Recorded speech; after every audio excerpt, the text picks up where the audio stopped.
Morning. Morning. Hey, good morning. I watch more recipes. That's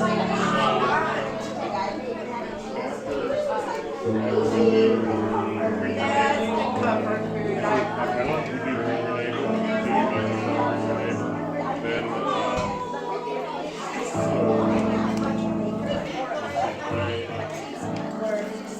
so I'm going to bring the service back to the board. And then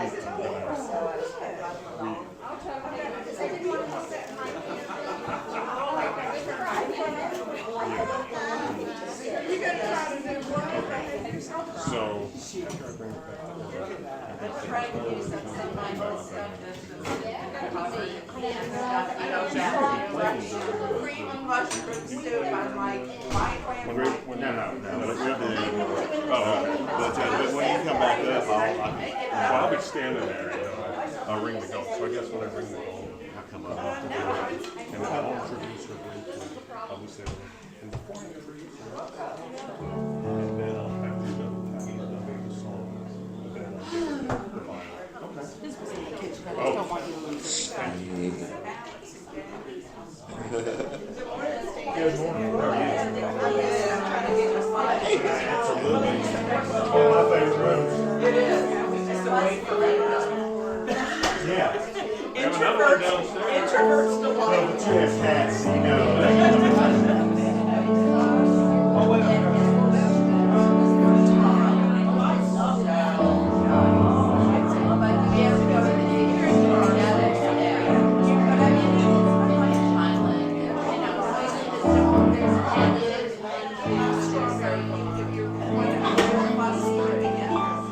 Good morning, everybody.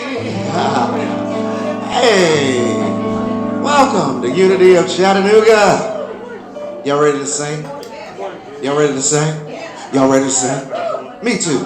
I am alive with the Spirit of God. I am alive with the Spirit of God. I am alive with the Spirit of God. I am alive with the Spirit of God. I am alive, alive with the Spirit of God.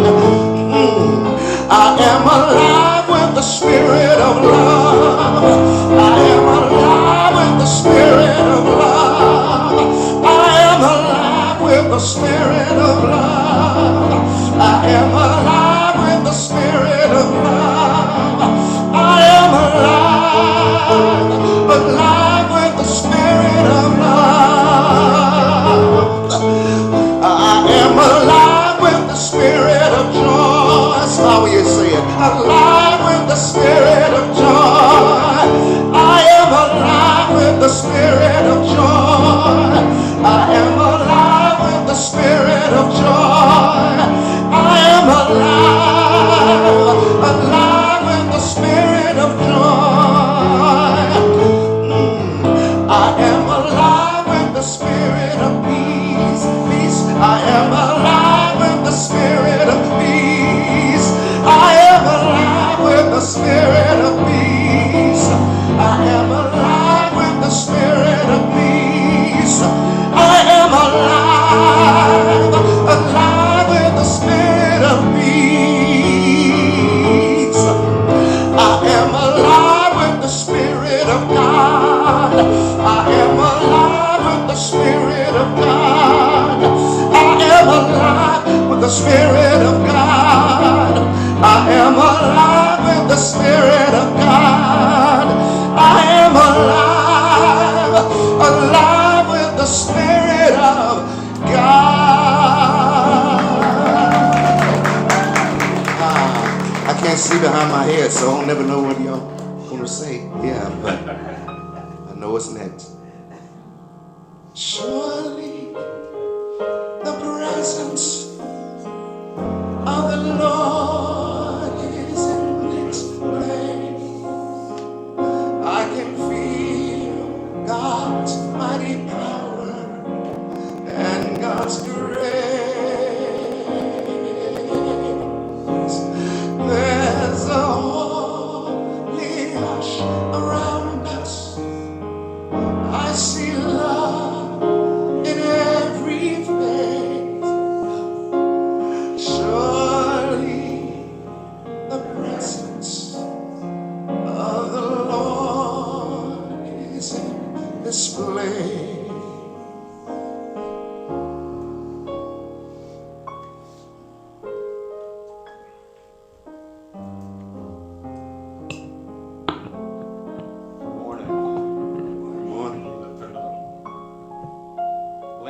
always brings that presence of God to us. We all bring At the the beginning of the presence. service. We all bring the And presence. we all bring it. We all bring the presence. Let's take 3 infilling breaths and set the intention that we're going to drop into that heart space, that quiet of our spiritual connection.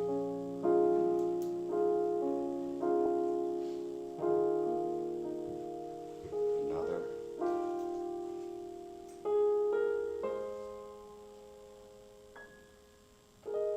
And another.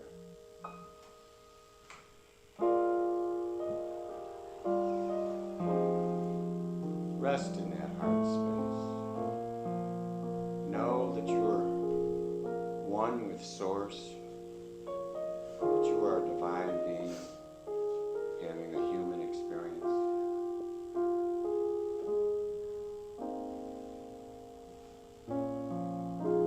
Just release anything you have from the past that still hangs around. And choose this moment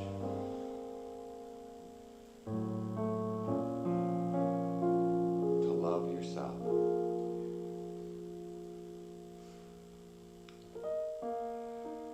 For a while now, I've used that term, love, as living our very essence. For that's what it is. God is love. We are love. We're all birthed from love. God's grace is everywhere for us to see, if only we are on the outlook for it. There's beauty all around us.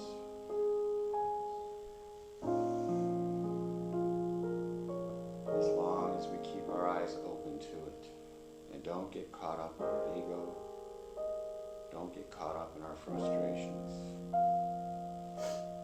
and choose to be the love that we are. And so it is.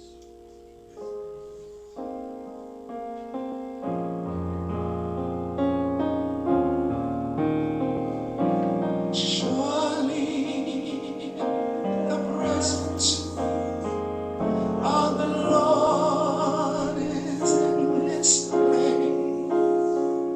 I can feel God's mighty power and God's grace. There's a holy hush around us. I see love in every face. Surely the presence of the Lord is in this place. Surely the presence of the Lord is in this place.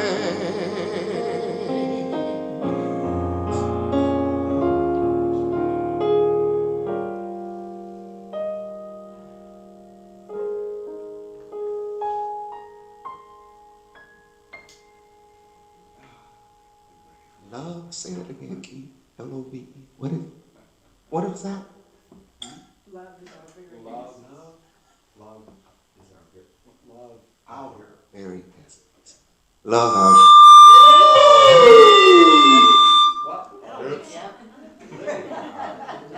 living our very essence. That's a profound coincidence. Profound, living our very essence. Think about it.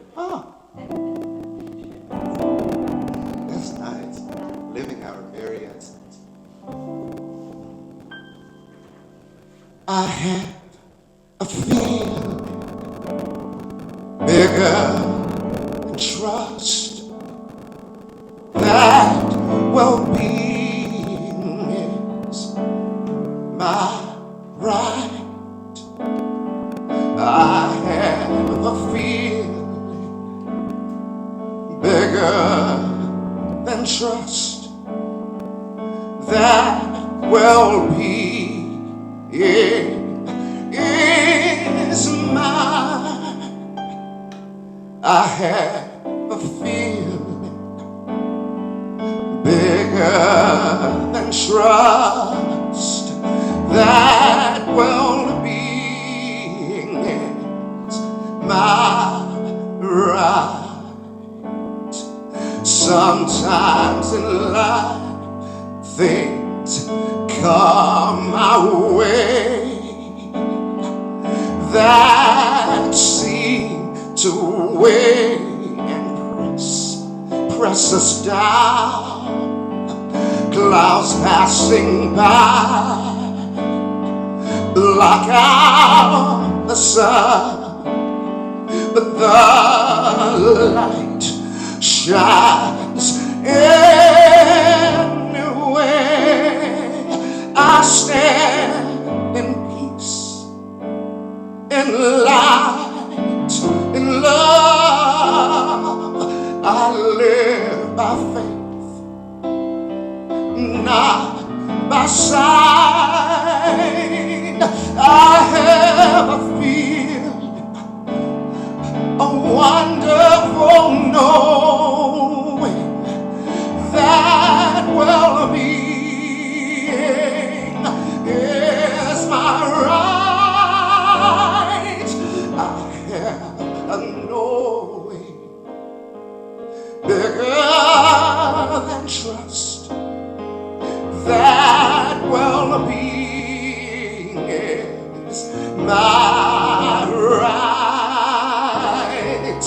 I have a knowing bigger than trust, that well-being is mine.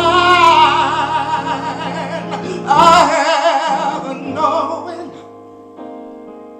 bigger than trust, that well-being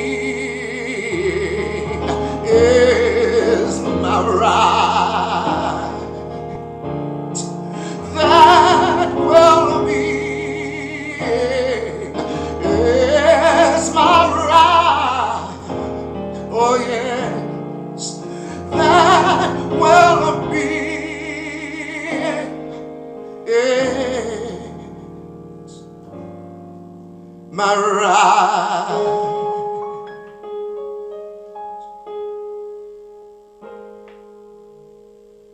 Here's this little note. You remember this? Yeah. Live long and prosper. All right. Love y'all so much. Happy Sunday, everybody. Thank you, Landis. Beautiful. Wow. Good morning, everybody. Good morning, everybody. There we go.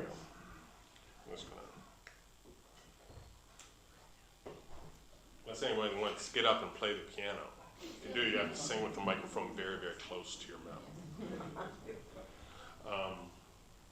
I'm also doing sound today, so you're going to have to, all these controls going on.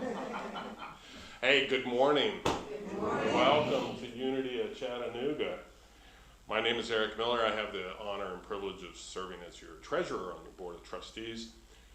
It's great to be back after our little wintry episode last week, huh? But it was easier to appreciate the beauty when we didn't have to drive in it, right? And that was because there was a quietness, right? A hush that happened on Friday and Saturday, and it carried over into Sunday morning, absolutely, right? We all felt that. That was pretty cool. And Laura and I just moved here. We're 2.5 years from the Mojave Desert. So in the 16 years we lived there, we saw snow 3 times.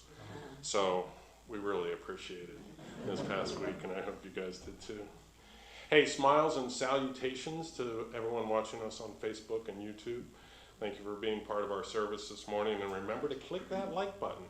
And also, a reply or a comment if you feel so moved. And that goes for all of us, right? Sometimes I go back and I look over services and I go, oh, wow. You know, if I wrote something here, would anybody ever see it? But you kind of want to share, you know, by participating, raising your hand or getting involved, hint, hint. Need volunteers. It's part of the process, right? It's part of the connection that we build. So, is anyone joining us for the first time here in Unity of Chattanooga? Yeah? Hi, welcome. Anyone? Oh, okay, so Penny has a packet for you, a special packet. It's just a little bit of information about the Unity and New Thought movement. I hope you find it interesting and inspirational. There's a little form on the back that if you want, you can put it on the offering basket, and Penny will include you in our newsletter. It only goes out twice a month. There's not other updates and stuff, so if you like what you hear, you might want to keep up with what we're doing. And Penny does a wonderful job on the newsletter, right?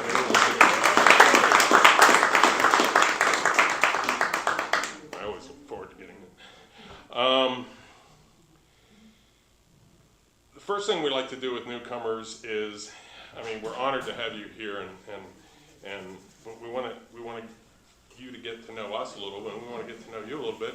What we do, we have a greeting, we rub our hands together and extend to you a special blessing. So let's all say it together. We love you, we bless you, we appreciate you, and we behold the Christ in you. Now, the Christ in you, the first time I heard that, I was like, ooh, really? What? But it refers to that divine spark of divinity that's in all of us, right?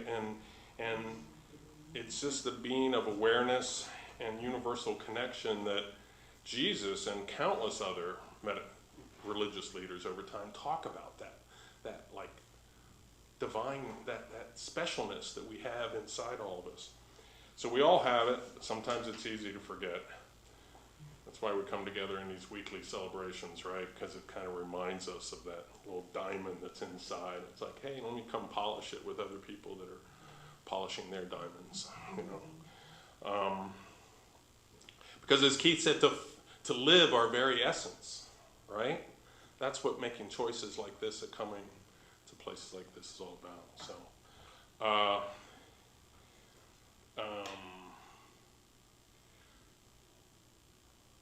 one last thing. Together, we strive to align, expand, and transform our consciousness in order to make positive differences in the world. That's part of the whole transcendental New Thought movement. It's like, hey, we can overcome sickness. We can overcome abundance, you know, issues of lack. We can, and it spurred a whole movement. Spurred a whole movement. But speaking of making a difference in the world, tomorrow is the day that, as a freedom-loving nation, we set aside to honor Dr. Martin Luther King. And tomorrow's not actually his birthday. His birthday was on January the 15th. But tomorrow is actually more important than just remembering a birthday. It's a day to remember how far our nation has come and how far yet we still have to go, especially with the events that are going to happen tomorrow. But that's an opportunity to pause in the possibility of our highest ideals. And that's what Dr. King was all about, right? I mean, it was the possibility of change.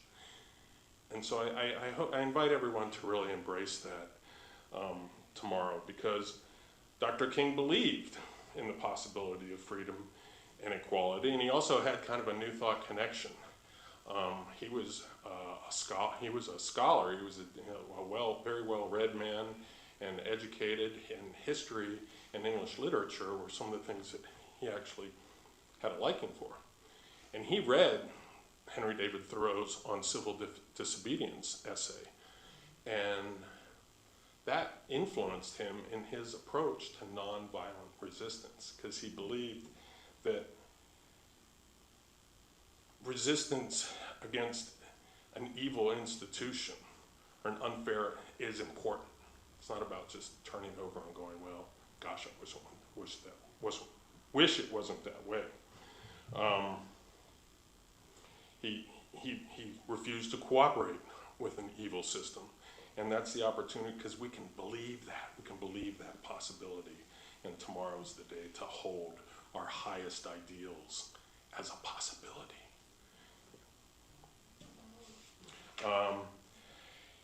In his own words, he said this over 60 years ago, a little more than 60 years ago.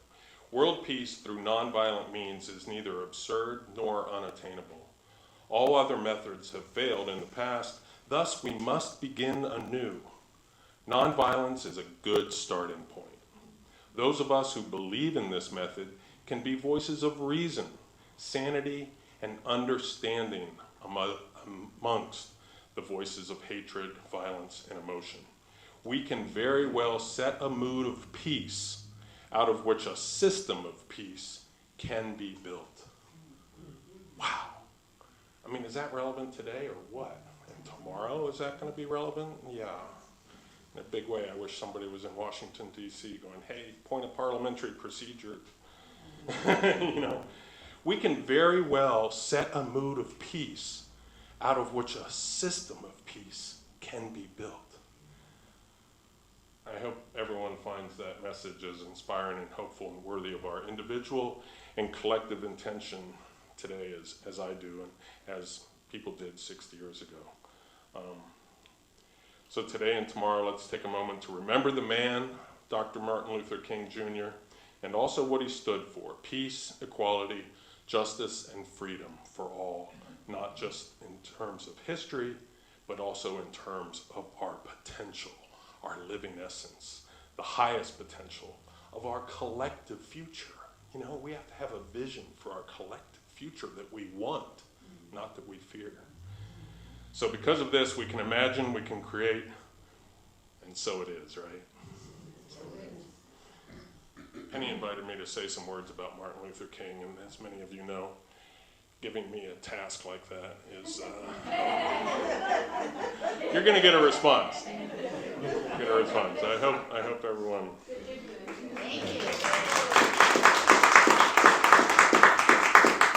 Okay, so now is the time in our service some of you have been waiting for and others have been dreading. It's time to greet your neighbor and share in the energy of love and connection, faith and joy that is all around us. But since it is cold and flu season, let's be respectful of each other's boundaries, okay? If you've been coughing into your hand or wiping your nose this morning, maybe spread some of the love without spreading your germs by greeting each other with a fist bump, a namaste, or a gentle hi, how are you? You know. For everyone else, shake, rattle, and roll and hug, all right? And I will ring the gong. We can't, Don.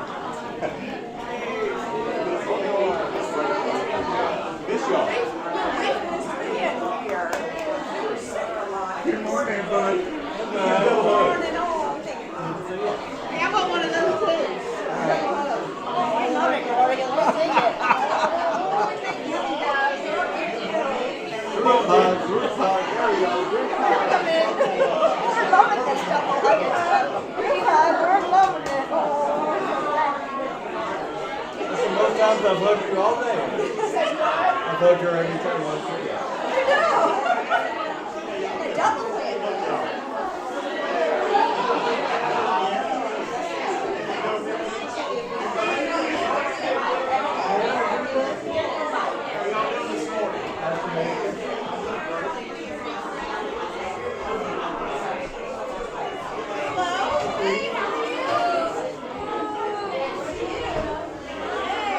Thank you for yesterday. That was awesome, right?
Okay, that was fun, right?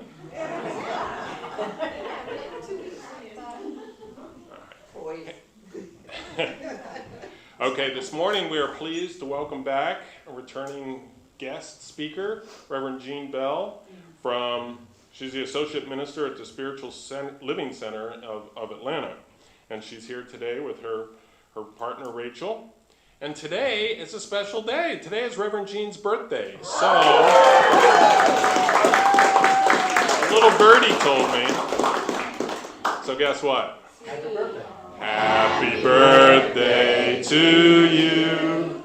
Happy birthday to you. Happy birthday, Reverend Jean. Happy birthday to you.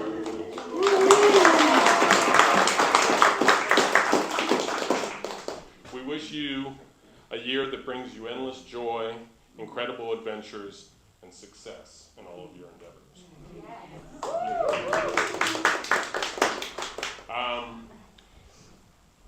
Just a little background, since we do have somebody new. Both unity and religious science are considered new thought.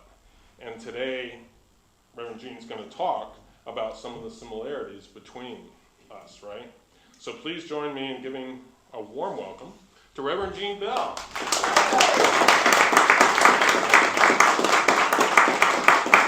Thank you, everybody. I told Penny it was my birthday. I didn't expect her to tell everybody. Don't you dare ask me how old I am. I'm still grappling with that. All right, it's good to be back with everybody.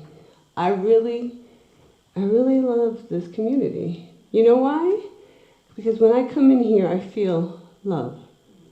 I feel the Spirit of the living God flowing through each and every one of you. And I don't always feel that when I'm the guest speaker at other places. So well done for embodying the truth of who you really are. Thank you. And welcome to all of you viewing on Facebook and YouTube Live. Welcome. So, as Eric said, and I want to thank Eric again for mentioning that it is Reverend Dr. Martin Luther King's Day tomorrow. He was an amazing man. He did a lot of great things for all of us, regardless of what lampshade we wear. Because within each and every one of us is that divine spark. And together, always together, can we be the best nation, the best world that we can imagine. So let me stop ad-libbing and get to the point. So we at SLCA, Spiritual Living Center of Atlanta, we always pick a monthly theme, which is usually set by the Centers of Spiritual Living, which is our organization. Now, sometimes we don't like the themes. They just don't quite resonate with us. So we have the liberty to tweak it.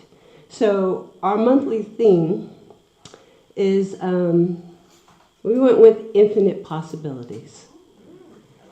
And so with that being said, for anyone that doesn't know much about religious science, science of mind, we are a New Thought movement, just like Unity, and we call Unity our cousins.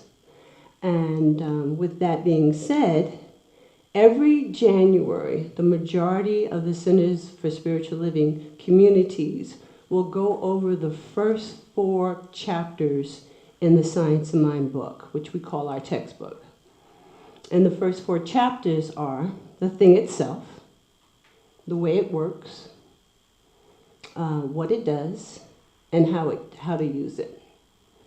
Now, I'm going to talk about the way it works, the way infinite possibilities works. And so, one of the things throughout all metaphysical teaching, both unity and science of mind, there's a common thread that we all believe in what's called the universal law of mind. We know intelligently that we are always at choice and have infinite possibilities available to us. We know that. However, our finite minds sometimes can't fathom that we have those infinite possibilities. So, I want to read you a quote by Charles Fillmore, the co-founder of Unity. And he tells us in his book titled Prosperity, "This is the law of mind. The principle is within each one of us, but we must spiritually quicken in life and in understanding before we can successfully work in accord with it."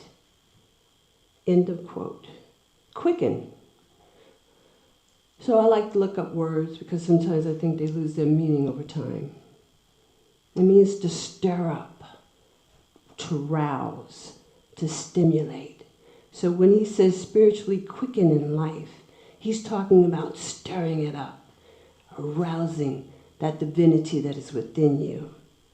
And when he says understand, an understanding, we have to get an understanding in the role that we have in this universal law and how it works with us.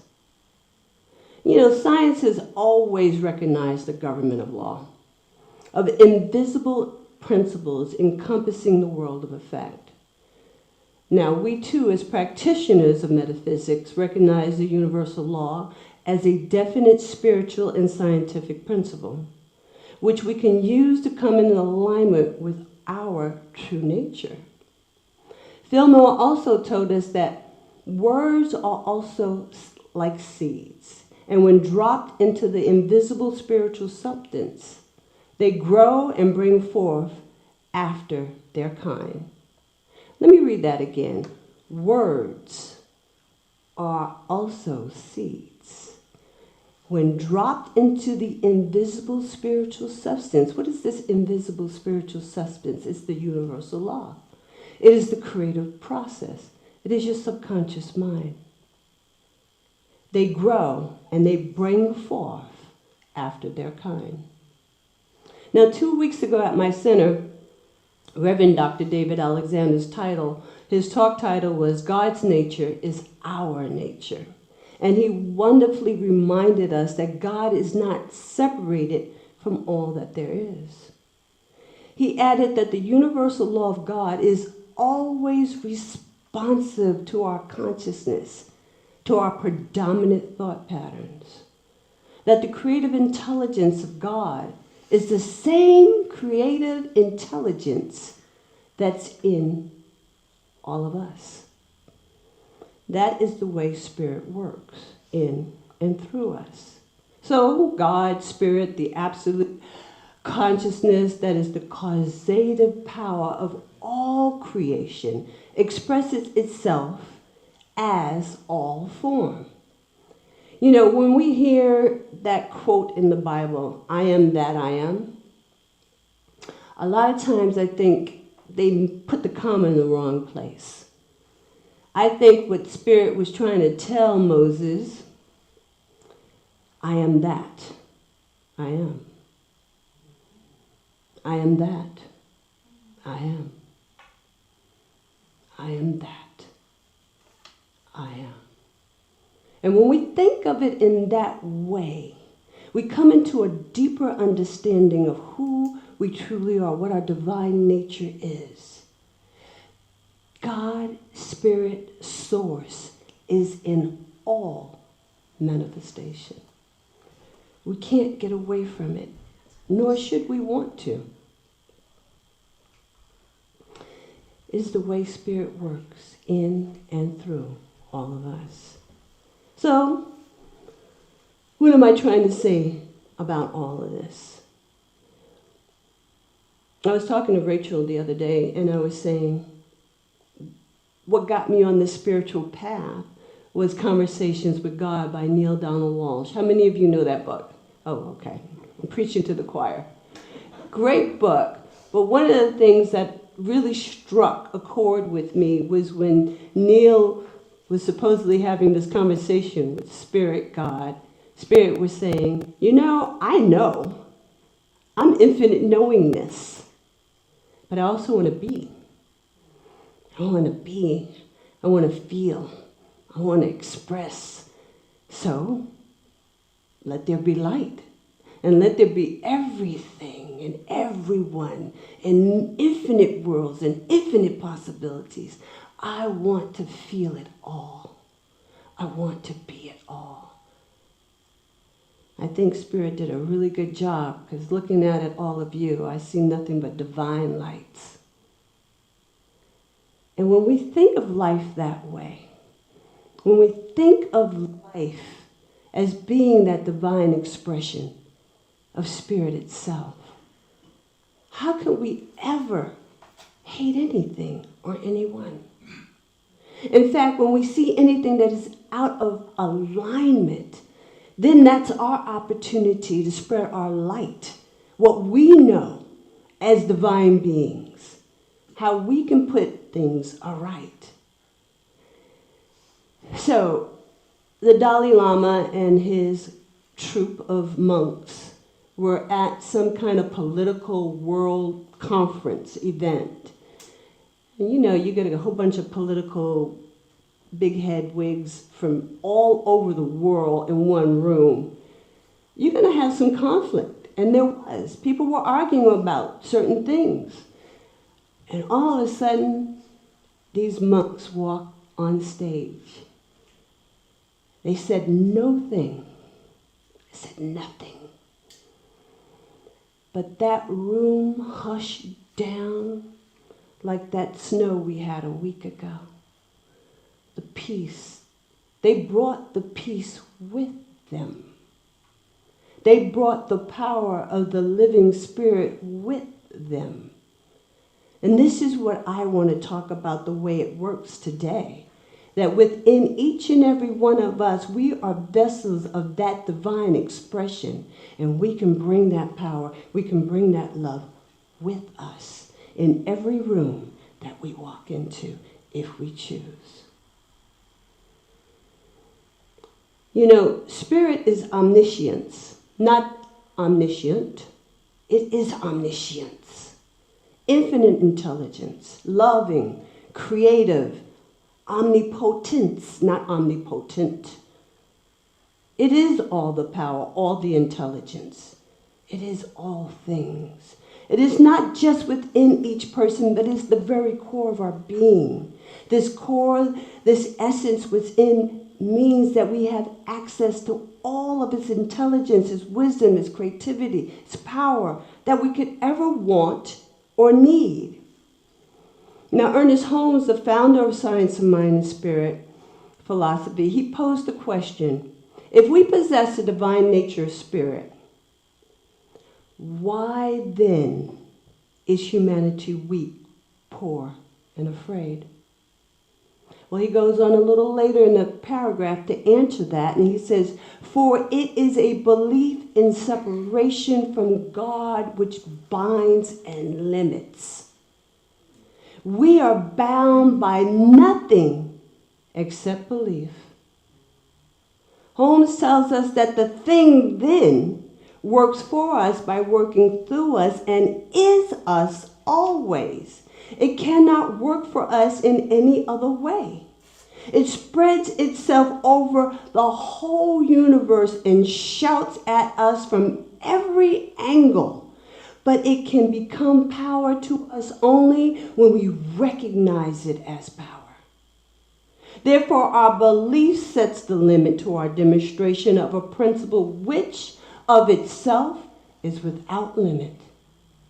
It is ready to fill everything because it is infinite. So, it is not a question of its willingness, nor of its ability. It is entirely a question of our own receptivity. Did you hear that? Of our own receptivity. So the way it works is in and through our predominant thought patterns and what we have believed we can have, what we believe we could be. So we see that it is a belief in separation from God, pure potentiality, first cause, consciousness, you call it what you will. This belief in separation is what binds and limits us. And although this power of principle, which we all can use, which is without limit, is ready to give us that which we desire to be, to do, and to have, it can only correspond to our state of consciousness and our predominant thought patterns. It is what we believe about ourselves, about the thing itself, spirit, and to the degree that we have faith in this universal law. You know, I was a practitioner before I became a minister. So practitioners, in my philosophy, we do spiritual counseling sessions and we pray for individuals, you know, they come, this is the condition, and then we know a greater truth for and about them. And so a lot of individuals would come to me and they say, well, I want to fulfill my desires. I don't want to be weak, poor, or afraid. I want to have a more joyous, abundant life. How do I use these principles and make them work for me? So it was always the same answer. And sometimes that's not always what they wanted to hear. Because it requires that we do our spiritual practices in order for these things to come into fruition in our lives. And even deeper than that, what do we believe? You know, I love the master teacher, Jesus. At first, when I was agnostic, I didn't want to hear anything about Christianity. I didn't want to hear anything about Jesus. I was like, nope, not trying to hear that, see. But as I studied this philosophy, I realized that Charles and Myrtle Fillmore, Ernest Holmes, Emma Curtis Hopkins, all were like the master teacher is the bomb. And we can learn a lot from him. Not Paul, not James, but Jesus of Nazareth. And one of the things that I noticed throughout the New Testament, he was always telling individuals, it is your faith that has made you whole. Everybody remembers, well, at least I hope everybody remembers the story about the woman that had the issue of blood. How many of you remember that? All right. Now, real quick. She saw Jesus passing through a crowd.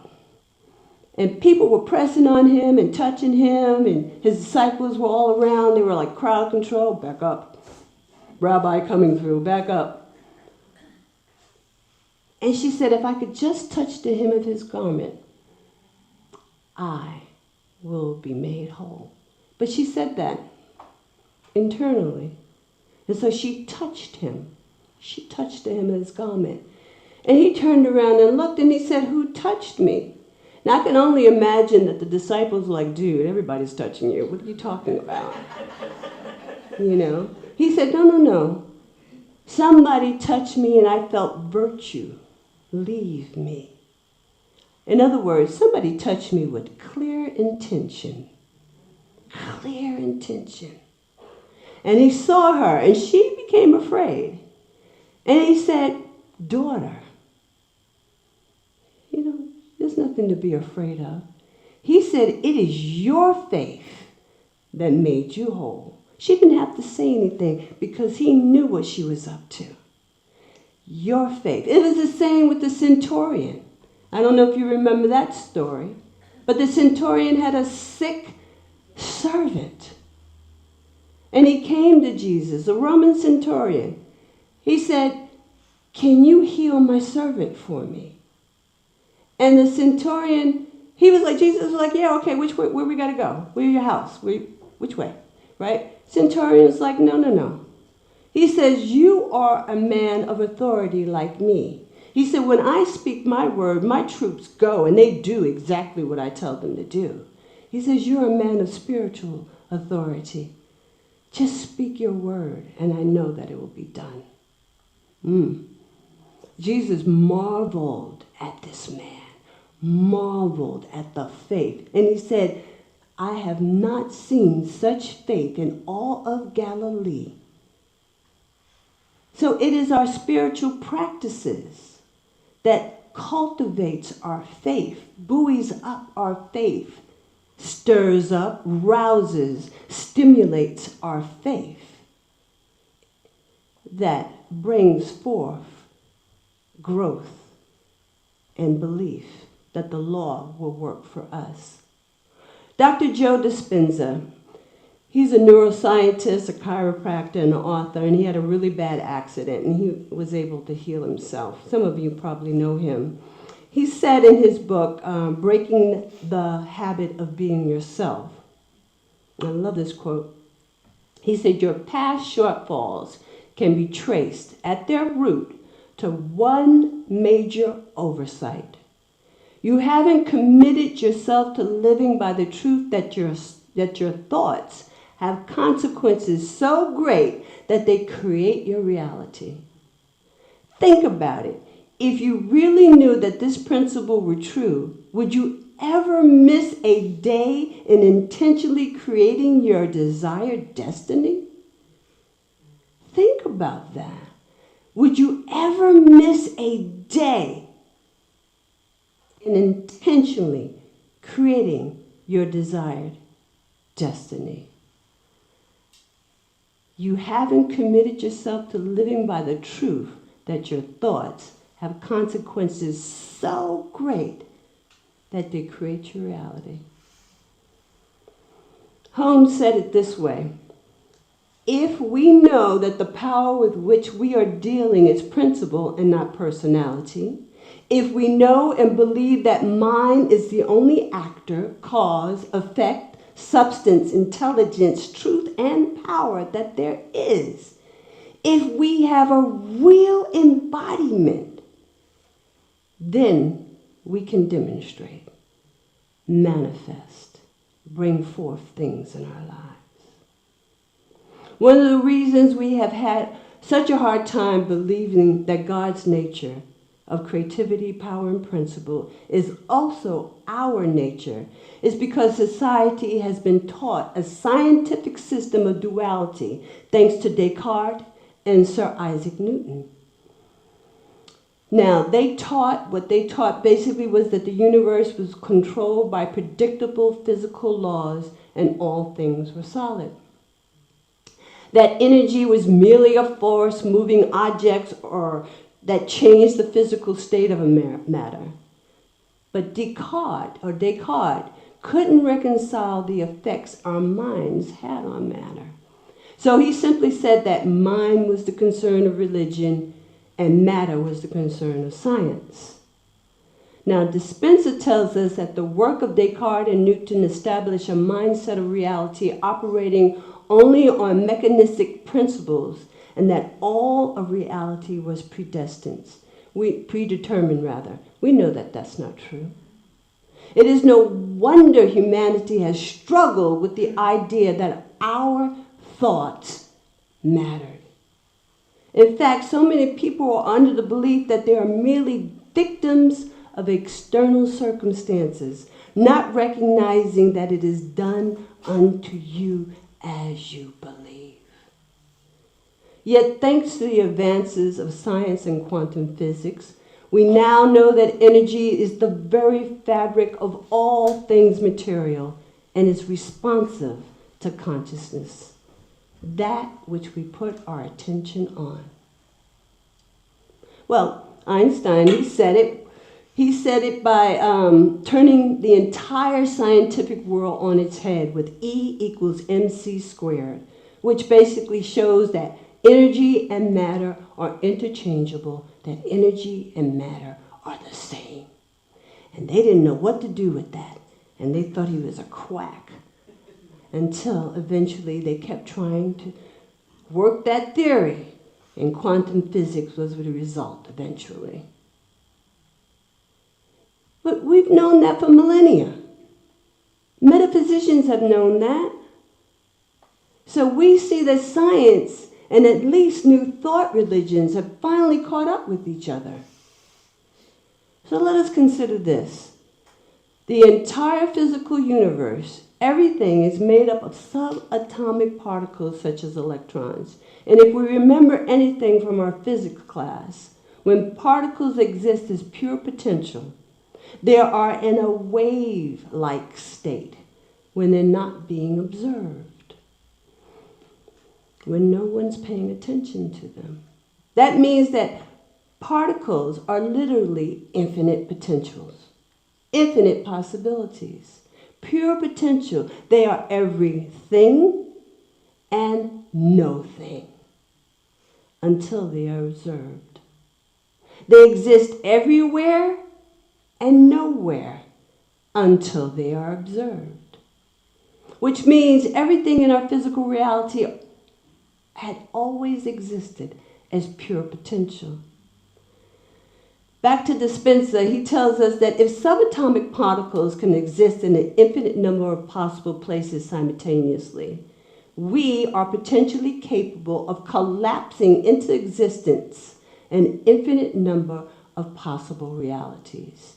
In other words, if you can imagine a future event in your life based on any one of your personal desires, that reality already exists as a possibility in the quantum field, waiting to be observed by you. This means that the quantum field contains a reality in which you are healthy, wealthy, happy, and possess all of the qualities and capabilities of the idealized self that you hold in your thoughts. So you ask, how do I use these spiritual principles and make them work for me, Rev Jean? Come on, girl. What you got? The way it works is through the law of mind. And this law is the one that Fillmore talked about. It's the one that Ernest Holmes talks about. It is your subconscious mind and what you impress upon that. Let me back up. Not every thought is creative. It has the potential to be creative. It is your predominant thought patterns. It is what you have come to believe to be true for yourself, for the world, and for the things in your life. Our habitual thinking shapes our lived experience according to the sum total of our thoughts, ideas, beliefs, and opinions. There isn't a single perfect thought to hold, but it's very crucial that we become aware of the thoughts we're having and recognize the impact on our reality. I majored in child psychology, and I had to do so many case studies that just would bring anyone to tears, and it brought me to tears on many occasions. But you can see why these individuals became the adults that they had become by the things that they experienced as children, whether it was physical, sexual, or verbal abuse. And verbal abuse or verbal condemnation of any child or any person is the worst thing that anyone can do. And so if you are self-criminalizing yourself, incriminating yourself, don't do it. Stop now. Watch your thought patterns. Pay attention to them. Be mindful of what you are allowing to go through your own mind. Be that gatekeeper of your subconscious mind. Because what is impressed on your subconscious mind is what acts out in your everyday life.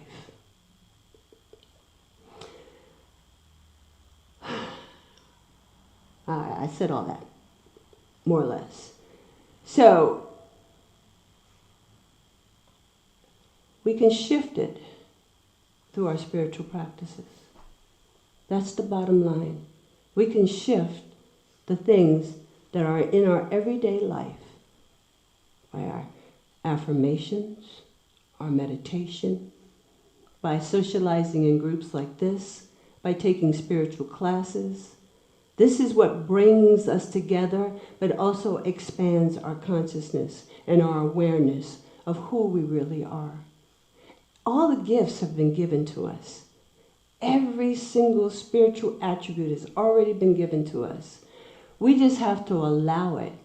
Eric Butterworth was always talking about allowing the flow, the goodness of God just to flow through. And we just need to get our bloated nothingness out of the way of that circuit.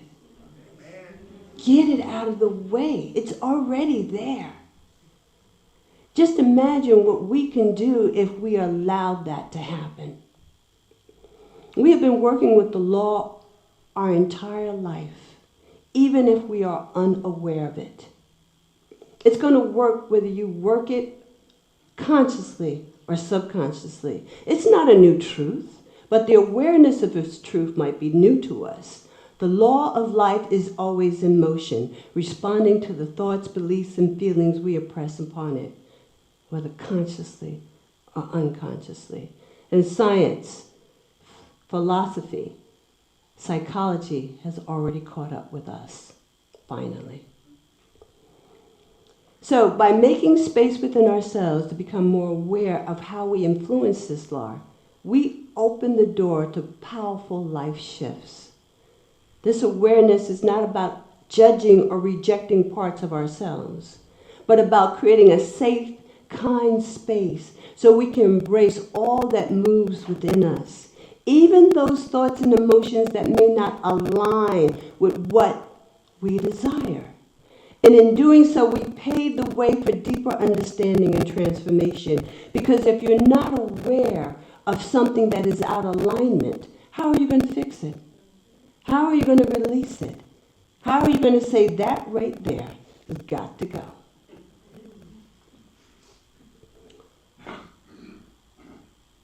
Holmes tells us that we are thinking, willing, knowing, conscious centers of life.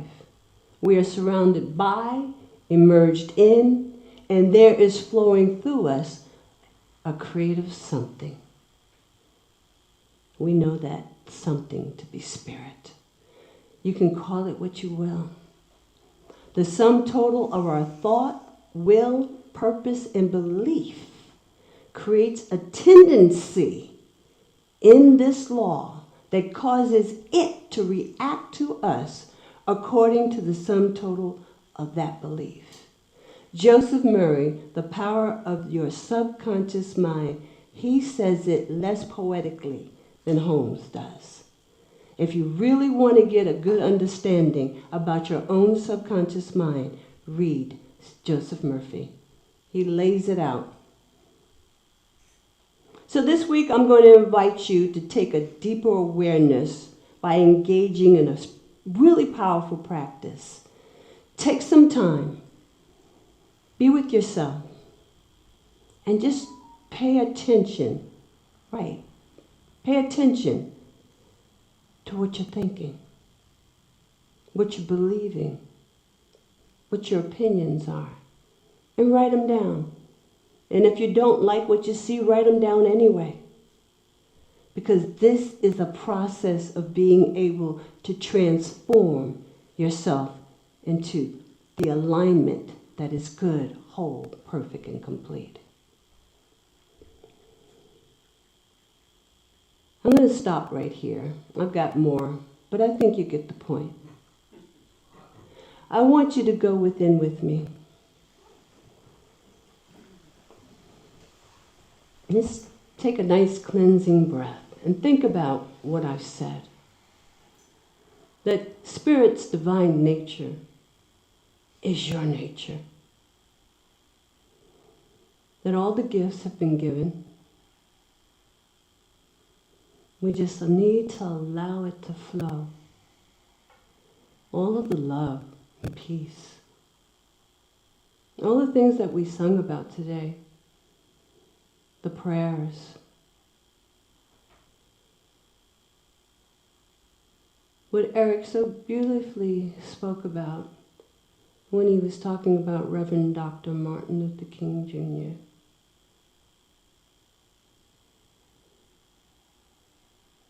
Love.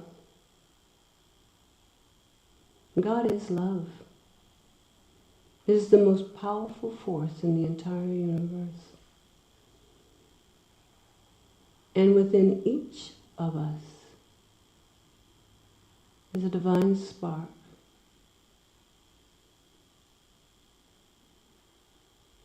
And it has always been powered by love.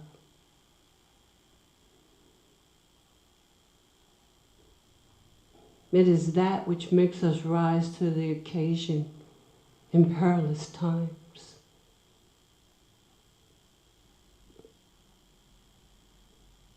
It is that what makes us declare the greatest and the highest of rights. It is that which lifts us up. And we proclaim our true identity, which is one with the divine in all of its attributes.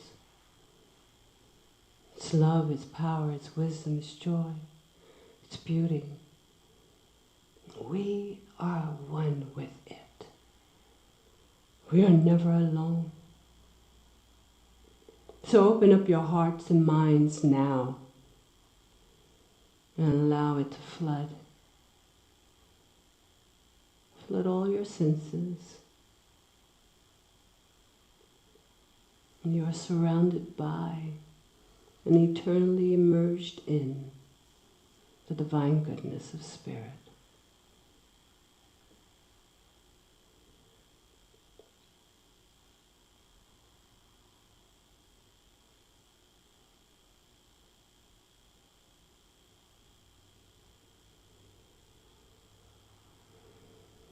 Take a deep breath. Let it out. Know that you are divine. And that the universe is always for you. It's never against you. Take this peace with you. And take your light. And let it shine.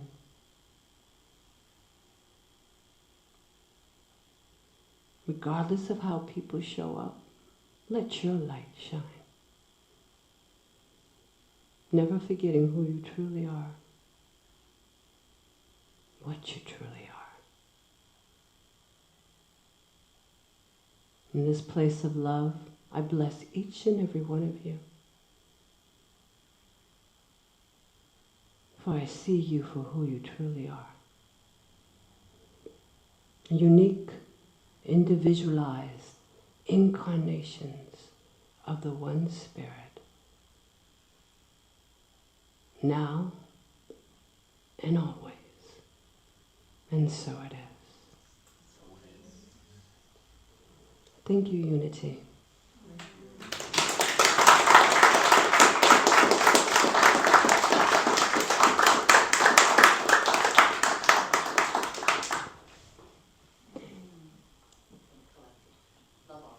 Ah, yes. The love offering. It's now time for the offering. And I want to invite all of you that are viewing on Facebook and YouTube Live to also provide a tithe, a love offering, a gift to this amazing center. It is because of these individuals that support this place in this physical building that allows them to broadcast out to you and to touch you with this message every Sunday. And for all of you here, I want to thank you for the offerings that you provide to this wonderful center, this loving and kind center. For you make this a true reality. So thank you. Will the ushers come forward? Oh, okay. Forgive me. I'm a little out of sorts. All right, let's say this offering statement. Divine love, through me, blesses and multiplies all that I have, all that I have, all that I give, and all that I receive. I give in love and receive in abundance. And so it is.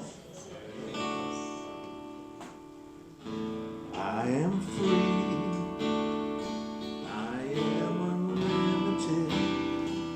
There are no chains that bind me. I am free. I am unlimited. Right now. Right now. I am free. I am unlimited. There are no more chains that bind me. I am free. I am unlimited. Right now. Right now.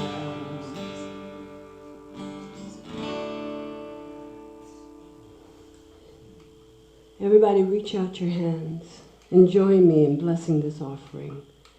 We know that it is pressed down, shaken together, and overflowing with love. We are grateful for all of the tithes brought in today and for so much more. We know that this unity, this center is blessed, and it's blessed because of its community members. And for that, we are so grateful, and so it is.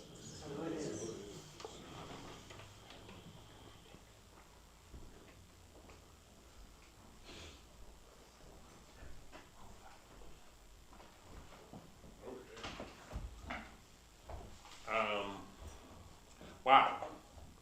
How about a hand for Rev Jean Bell? Right?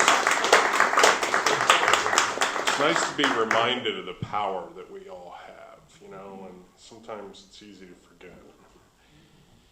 And with that in mind, got some news yesterday evening. Kelly Thompson's dad is in the ICU down in Calhoun, at the Calhoun Advent in Calhoun, Georgia. And, you know, many of you know Susan, his mom, and Kelly, of course. They're down there in ICU. His dad's not doing well. He's got an issue with his heart. And so I want to, let's just form a nice big healing ball of white and gold light here in this room. We're going to send it southeast, which southeast, I just checked my compass, is exactly that way. So let's just, that healing light, and we're going to send it to Lee Thompson. But let's include Kelly and Susan in that warm embrace too, because they're a dear part of our family here, and let's just build that beautiful white, golden, glowing ball and send it down there. Lee Thompson, Calhoun Advent Hospital. That energy's going to find its way. It's probably not going to take the 75. It's going to land. It's going to immerse in that ICU unit. It's going to give strength. It's going to give that possibility that Reverend Jean was talking about, that miraculous possibility of full healing.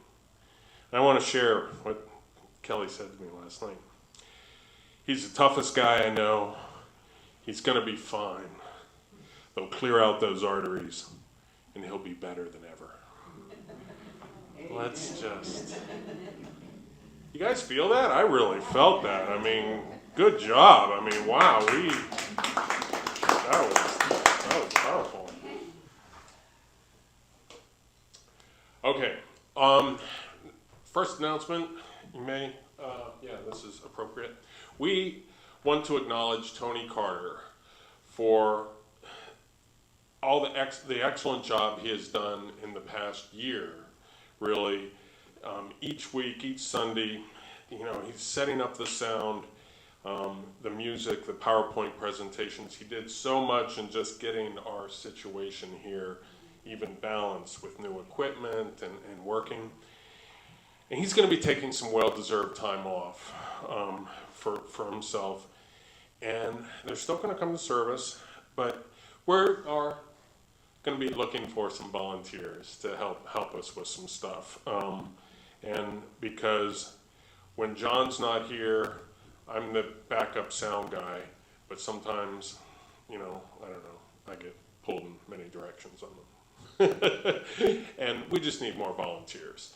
And so we have, I didn't bring it up with me. We have a very nice SOP, standing operating procedure, one-pager.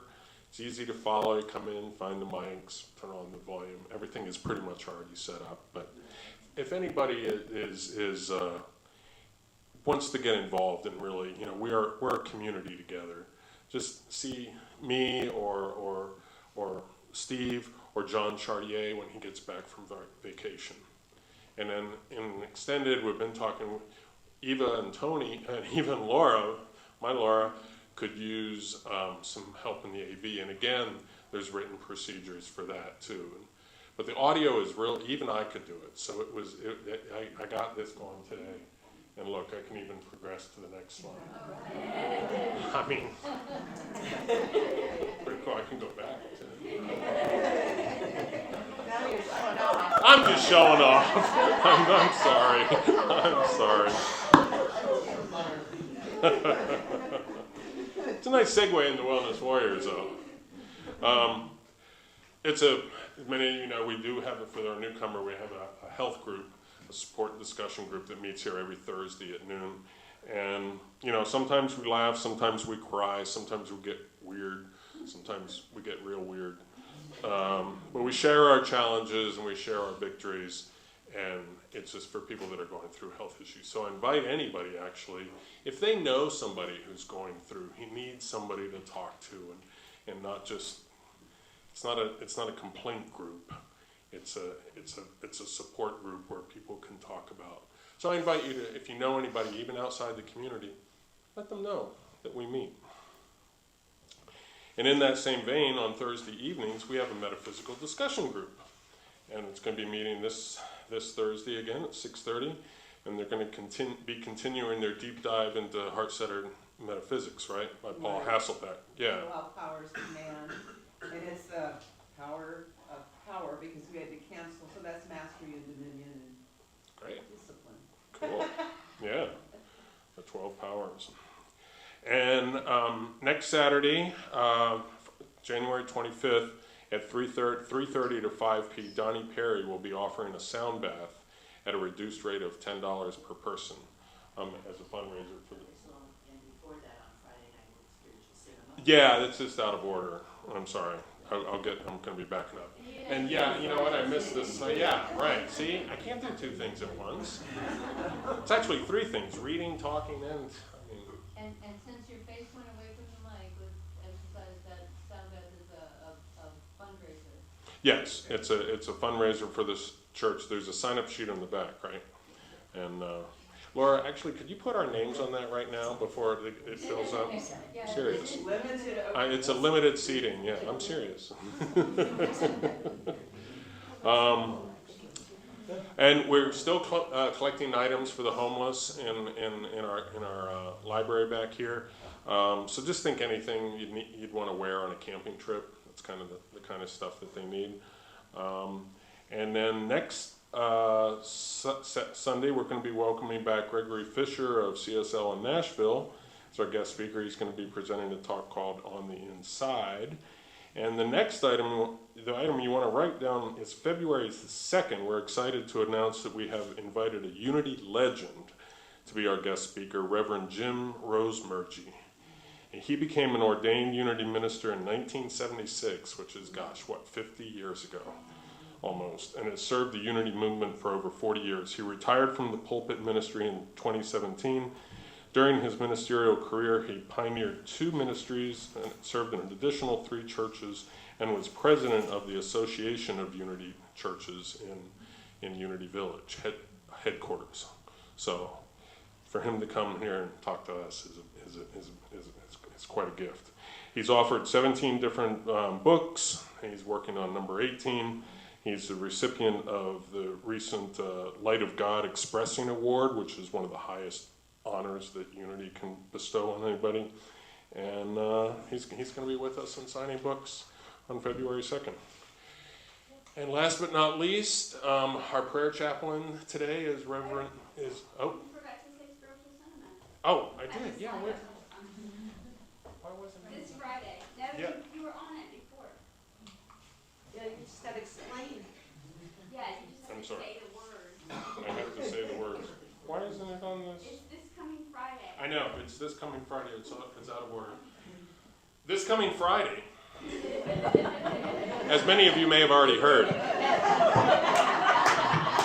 there's me spiritual cinema right here, 7 o'clock. It's going to be based on the novel The Ultimate Gift by Jim Stovall. It's about he's inheriting his grandfather's multi-billion-dollar estate. But his grandfather makes him complete 12 assignments centered around the gifts of work, money, friends, and life lessons. So come out, and those are always fun. We make Somebody bring snackies? popcorn. Yes. Yes. Okay. Yeah. Yes. Yeah, that fell off the announcement list. Okay. Now where was I? I'm sorry. Yes, Keith Noyes is going to be our. That's Donnie Perry, right? There's our items that we need. Gregory Fisher's coming. There's Reverend Jim I was just talking about. That's us.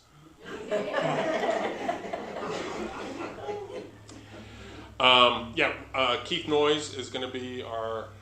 There he is going to be our prayer chaplain for anyone who wants to have a private prayer, positive affirmation prayer, or whatever you need in the office there. So we have a lot going on, huh? Pretty dynamic group here. I mean, I'm impressed. Is there anything about February the first Saturday? Oh, I don't know what's going on. Oh, the drum circle, right? It's the first of the month. I'm sorry, I forgot about that. So on Saturday, February 1st, at 6 or 5? 6. Okay, 6 to 7:30. And we'll be concentrating on the heartbeat. We'll be doing some breath awareness while we're drumming to do some mind and heart coherence. Cool. Bring them together. Awesome. Happens to be Valentine's month. Right. Kenny worked into that idea to Nice. set it up for this specific group drum. Awesome. So indoors or outdoors? Indoors. Okay, so we're moving back indoors. I missed the last one, and so, but you guys did it indoors too, because it's getting a bit brisk out there. Yeah. All right. We're a really dynamic community. Now we're going to get some music too. Dang. So please stand and join me in singing the peace song.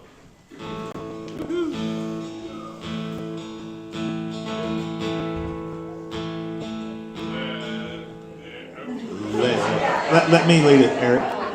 You're doing enough. Let there be peace on earth, and let it begin with me. Let there be peace on earth, the peace that was meant to be with God our Creator, in oneness all are we. Let us walk with each other in perfect harmony. Let peace begin with me. Let this be the moment now. With every step I take, let this be my joyous vow. To take each moment and live each moment in peace eternally. Let there be peace on earth, and let it begin with me. And now our prayer for protection. The light of God surrounds us. The love of God enfolds us. The power of God protects us. The presence of God watches over us.